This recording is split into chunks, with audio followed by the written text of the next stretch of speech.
Welcome to Samba Samba. Enjoy the video. Start by prepping your skin. Cleanse, hydrate, and apply a thin primer layer so the corrector lays smoothly.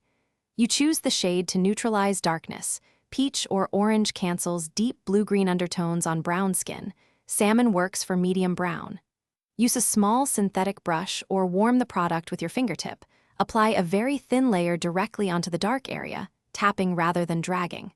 Once done, gently blend the edges so the color stops before your concealer step. Now focus on blending without losing coverage. Pat the corrector into the skin with small, controlled taps so pigment stays in place. Once the color is even, set it lightly with a translucent or skin-toned powder to lock pigment and reduce slip. After powdering, apply your concealer. Choose one shade lighter than your skin to brighten, but not stark.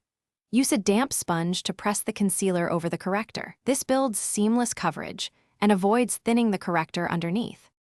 To finish, lightly apply foundation only where needed, using a stippling brush to blend edges without lifting corrector and concealer. Make sure to restore natural dimension by adding a touch of cream highlight or bronzer to the high points of the face. This prevents a flat look. If the corrected area appears ashy or gray, warm it with a small amount of bronzer or switch to a deeper orange-toned corrector next time. If creasing occurs, reapply a thinner powder layer and press. Don't sweep. Thanks for watching.